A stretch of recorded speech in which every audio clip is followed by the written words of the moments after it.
Hello students, आज के video class में मैं आप लोगों को थर्ड चैप्टर यानी नया चैप्टर मध्याश्रित अनुमान पढ़ाऊंगी। मध्याश्रित अनुमान या निरपेक्ष न्याय, ये इसको दोनों चीज़ बोलते हैं।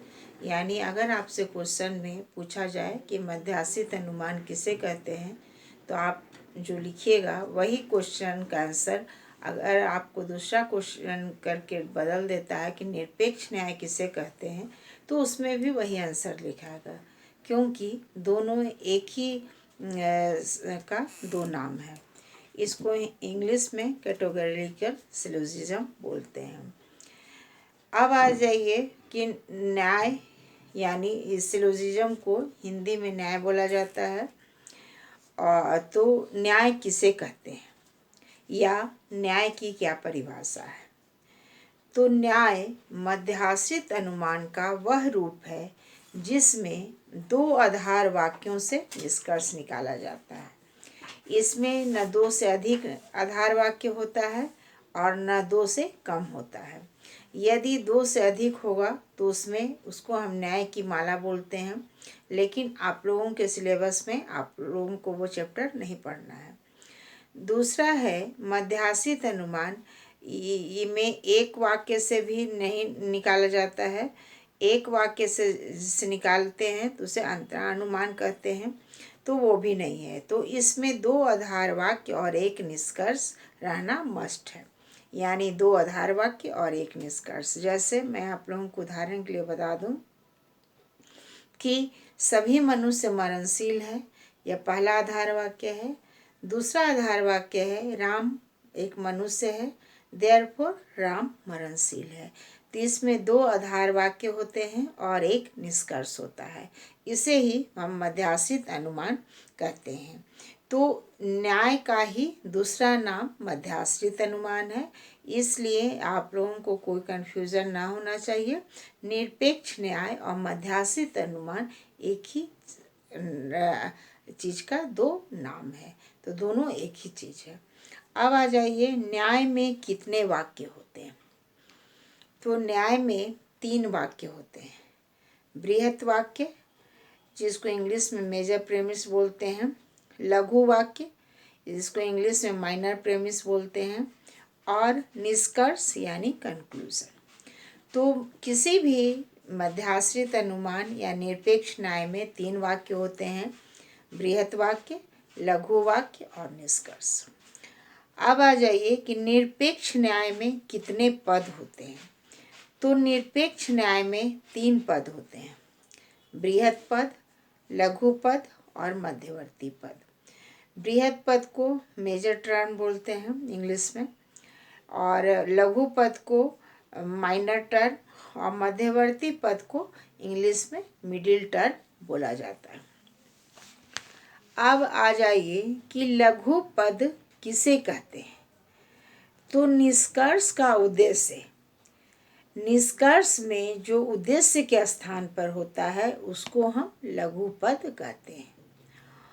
और बृहत पद उसे कहते हैं जो निष्कर्ष का विधेय होता है, यानी प्रेडिकेट होता है। निष्कर्ष के विधेय को हम बृहत पद हम कहते हैं।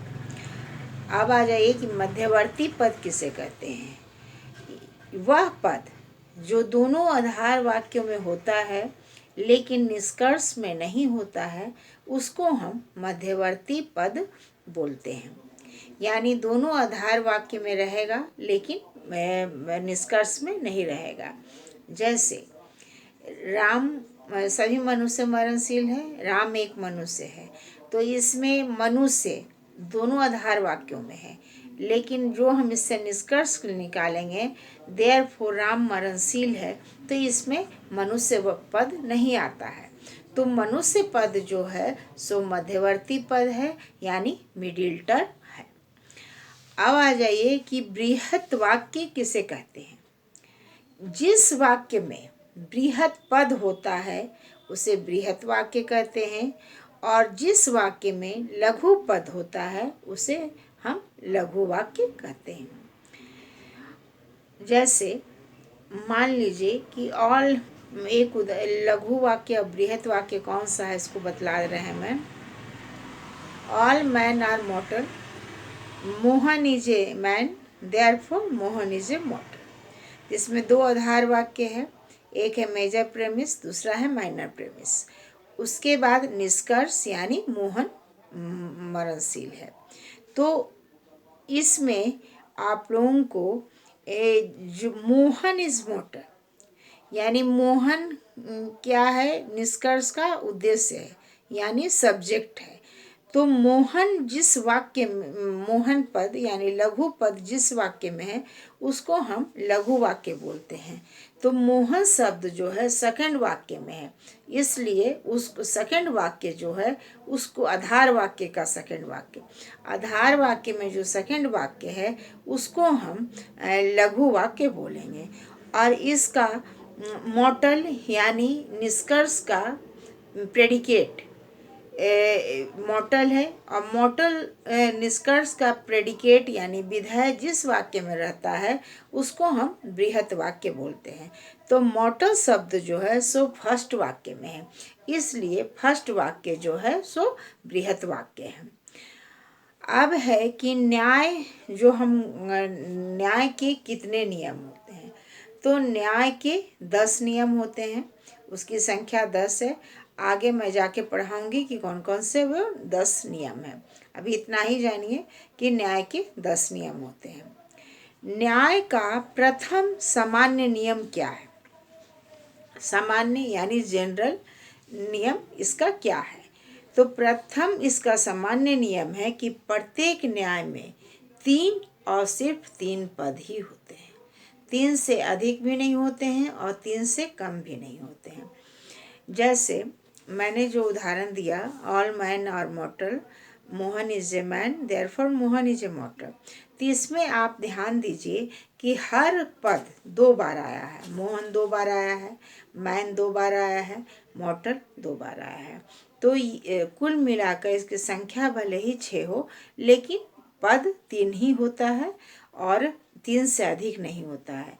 अगर 3 से अधिक होगा तो इसमें चतुष्पद का दोष हो जाएगा, और 3 से कम भी नहीं होगा, क्योंकि अगर 3 से कम होगा तो यह अंतरा अनुमान हो जाएगा। तो इस तरह से इसमें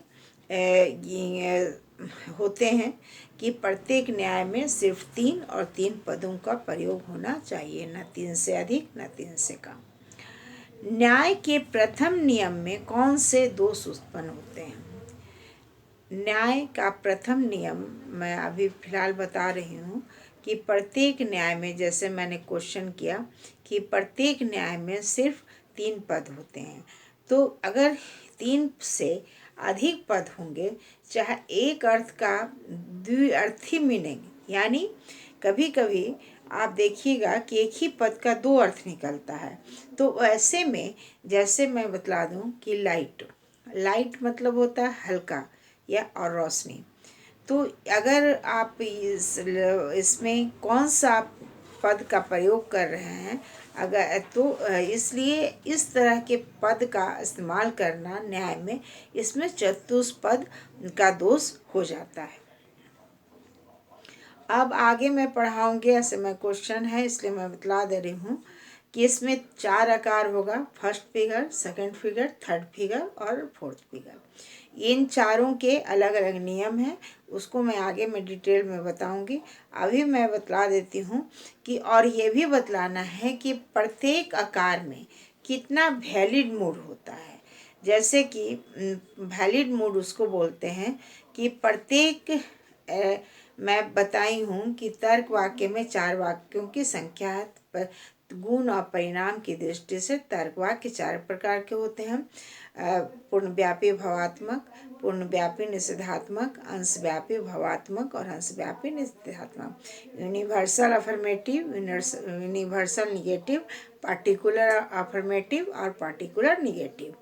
तो ये जो गुण और परिणाम के दृष्टि से ये जो 4 तर्क वाक्य होते हैं, इनको हम अलग ये में अलग अलग तरीके से रखते हैं।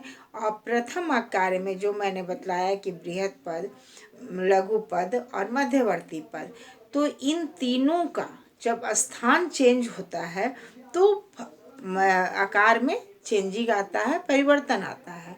तो कौन से आकार में कौन सा पद कहाँ पर रहता है इसको मैं बाद में बतलाऊंगी। अभी मैं इतना बतला रही हूँ कि फर्स्ट फिगर में वैलिड मूड की संख्या 4 है और बारबरा जो है, बारबरा वैलिड मूड का नाम है और बारबरा जो है सो फर्स्ट फिगर में आता है। न्याय का तो न्याय में 10 नियम हैं और उन नियमों की संख्या मैं अलग अलग बाद में जाके आप लोगों को बतलाऊंगी कि वे 10 नियम कौन कौन से हैं। और अभी के लिए इतना ही, थैंक यू। और आप लोगों को जो मैं वैलिड मूड बतलाऊंगी उसको आप लोग अपने किताब में देख लीजिएगा कि कितने प्रथम आकार में, द्वितीय आकार में, तृतीय आकार में और चतुर्थ आकार में कितने वैलिड मूड होते हैं। Thank you.